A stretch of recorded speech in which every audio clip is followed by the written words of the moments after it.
안녕하세요. 주제로 이야기한다. 주제입니다. 제가 어제 트럼프를 중심으로 비트코인도 밀어주고 STO도 같이 뜰 거다. STO 테마 이제 폭등 준비하고 있다. 이렇게 영상 올려드렸죠.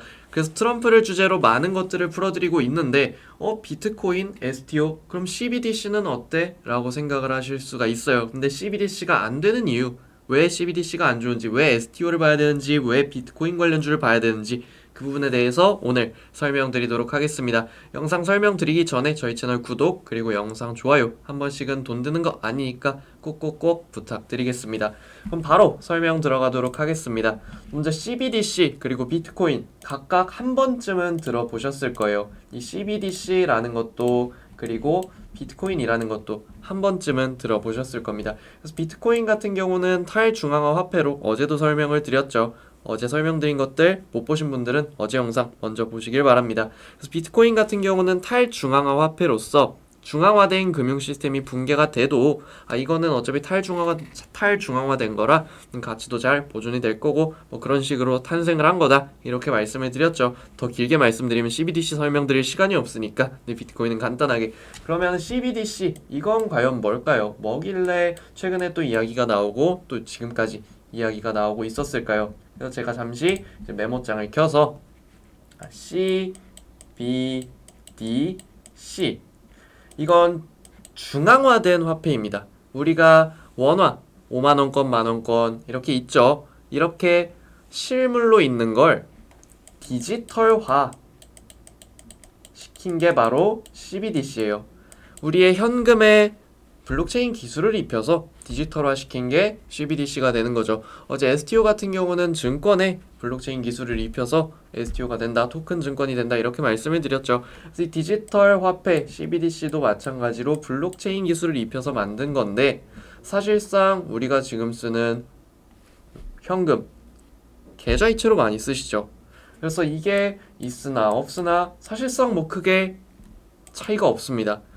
그닥 혁신적이지 않은 거죠. 뭐 이건 제가 전문가가 아니라 이 화폐 분야의 전문가가 아니라서 이렇게 평가를 하는 걸 수 있습니다. 하지만 어차피 우리 모두 일반 소비자고 현금 거래, 계좌이체, 카드 거래 다 하고 그럼에도 우리에게 이게 혁신적으로 다가오지 않는다라면 소비자는 사용할 이유, 메리트를 느낄 이유 없는 게 아닐까요? 그리고 뭐 최근에 한은에서 CBDC 테스트 세부 사항도 공개를 하고 공개 임박 상태이고 예금 토큰 결제 시연을 했습니다. 예금 토큰이 뭐냐? CBDC랑 조금 비슷한 건데 이것도 그냥 예금에다가 블록체인 기술을 입혀서 토큰화 시킨 거예요. 그래서 여기 예금 토큰이라고 나오죠. 이것도 사실상 원화, 현금, 계좌이체 하는 거랑 크게 다를 게 없습니다. 그래서 이거를 뭐 어플 통해서 요청을 하면 이걸로 결제도 할 수 있다 이렇게 하는데 뭐 사실상 결제 같은 경우 요즘에 간편결제 그리고 카카오페이나 삼성페이, 애플페이 이런 것들 통해서 많이 하죠. 사실상 예금 토큰 같은 경우도 우리에게는 혁신적이진 않습니다. 그래서 이것도 뭐 사실상 크게 의미가 없다 이고요. 그리고 제가 트럼프를 중심으로 계속해서 설명을 드리고 있죠. 그래서 트럼프가 CBDC에 대해서는 어떤 입장을 취하고 있나 이것도 중요합니다. 근데 일단은 트럼프 당선인 같은 경우 우리 달러 중요해. 우리 달러 패권 위협하지 마. 너네 브릭스, 중국, 중동 너네, 러시아 너네 달러 위협하지 마.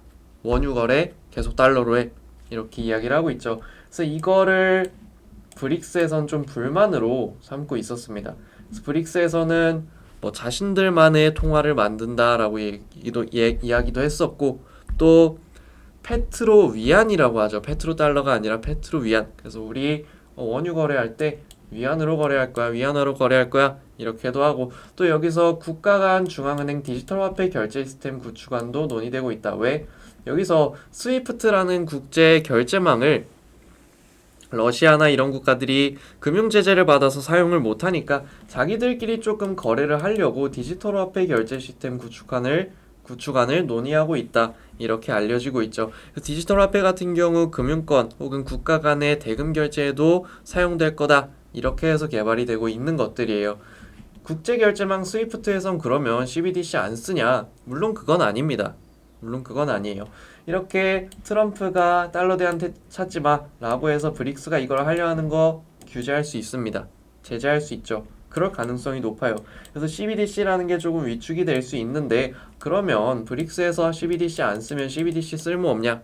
그건 아니라는 거죠. 스위프트에서도 일단 중앙은행 디지털 화폐 플랫폼을 1, 2년 이내에 출범할 거다 라고는 했습니다. 하지만 이게 국가 간의 대금 결제에서는 잘 활용이 될 수 있고, 또 금융기관 간의 대금 결제에서도 잘 활용은 될 수 있지만 우리에게 혁신적으로 다가오는 것들은 아니기 때문에 우리에게 느껴지는 파급력은 크지 않을 거예요. 그래서 주식시장에서도 이에 대한 파급력은 크지 않을 거라고 생각을 하고, 또 스위프트에서 이렇게 디지털 화폐 플랫폼을 출범한다, 브릭스에서 한다라고 해도 세계의 중심인 미국에서 조금 CBDC에 대한 부정적인 입장 혹은 CBDC에 큰 관심을 보이지 않는다라고 하면 스위프트에서 뭐라 하든 브릭스에서 이걸 만든다 하든 시장의 주목을 받기는 어렵겠죠.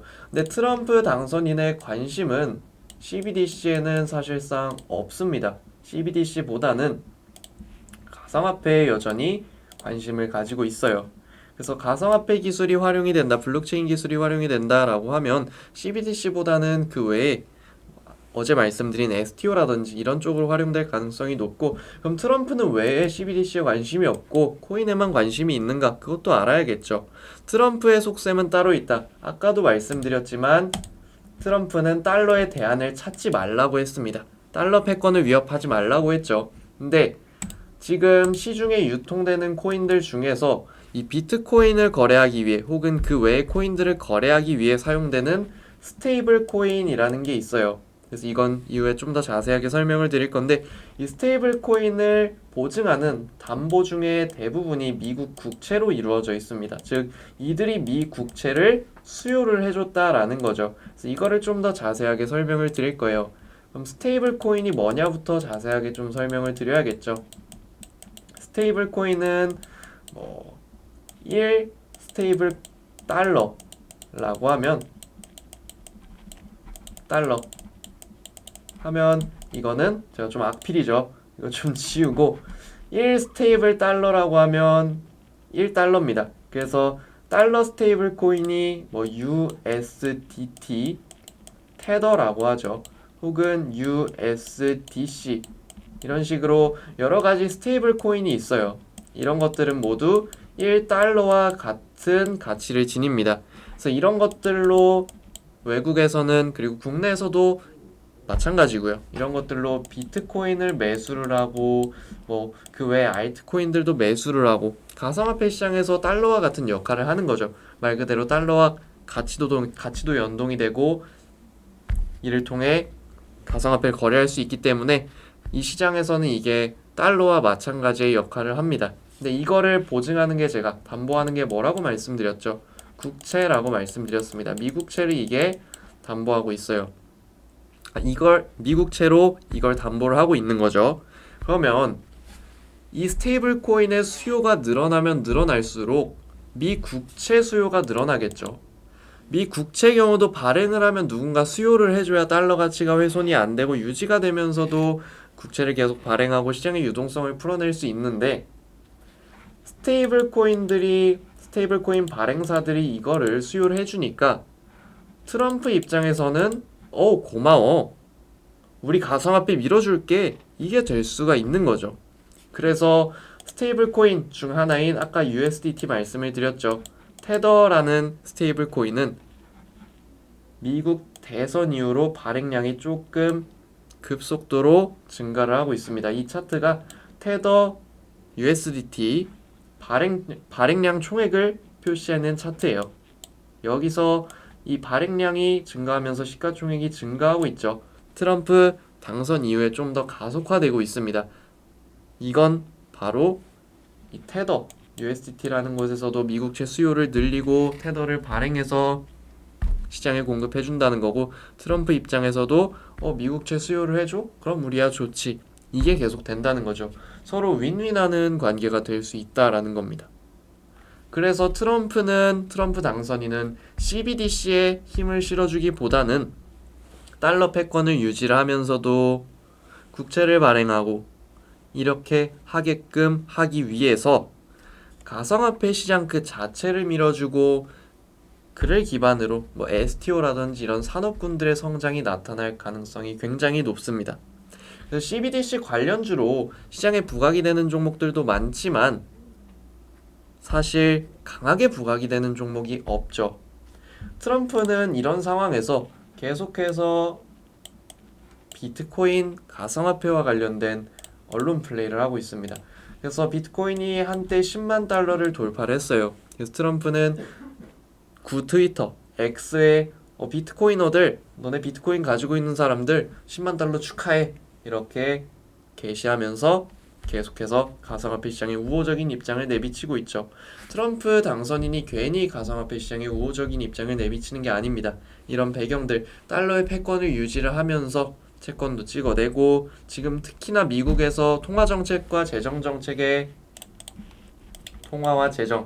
통화 재정의 보완관계가 깨지면서 유동성 공백이 좀 발생하고 있다, 이렇게 설명을 드렸었죠.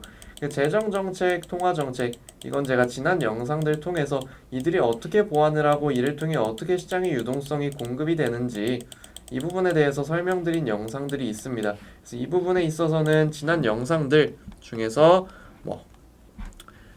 이 영상 25년까지 크게 올라갑니다. 여기서도 말씀을 드렸고, 삼성전자 수문학제 이 영상에서도 말씀을 드렸어요. 그래서 이 영상들에서 말씀드렸던 미국의 통화정책, 재정정책 간의 보완, 유동성 충격 등 이런 것들도 파악을 해두시면 지금 시장이 왜 이렇게 반응을 하고 있는지, 왜 이렇게 약하게 반응을 하고 있는지, 그나마 미국 증시는 강하게 반응을 하고 있는데 왜 국내 증시 같은 경우 이러한 영향을 크게 받는지, 왜 제약바이오 섹터는 여기서 말씀을 드렸죠. 왜 제약바이오 섹터는 이렇게 약한지도 여러분들이 모두 이해를 하실 수 있을 겁니다. 그래서 이런 부분들은 지난 영상들도 같이 참고를 해주시면 좋을 것 같고요. 오늘 설명드린 CBDC에 대한 부분도 기억하시고, 앞으로 중요한 거 제가 뭐라고 말씀을 드렸죠. 가상화폐와 직접적으로 관련된 부분 혹은 STO, 블록체인 산업 성장과 관련된 부분, 이런 부분들로 보셔야 여러분들이 시장에서 어느 정도 부각되고 강하게 반응할 종목들을 찾을 수 있으실 거다. 이런 부분들까지 마지막까지 기억해 두시면 좋을 것 같습니다. 오늘도 시청해 주셔서 너무 감사드리고요. 마지막으로 하나만 더 부탁드릴게요. 저희 채널 구독 그리고 영상 좋아요 한 번씩만 꼭꼭 부탁드리겠습니다. 돈 드는 거 아니니까 한 번씩만 꼭 부탁드릴게요. 다음 주는 또 트럼프와 관련해서, 그리고 국내 산업 상황과 관련해서 여러분들께서 들어보셨을 때 이건 기회다 싶을 만한 거 하나 더 준비하고 있습니다. 그 영상도 다음 주에 바로 올려드릴 거니까 저희 채널 알림 설정까지 눌러주시고 영상 업로드되면 제때제때 받아보시면 좋을 것 같습니다. 한 주간 모두 고생 많으셨습니다. 저는 다음 주에 더 좋은 영상으로 다시 찾아뵙도록 하겠습니다.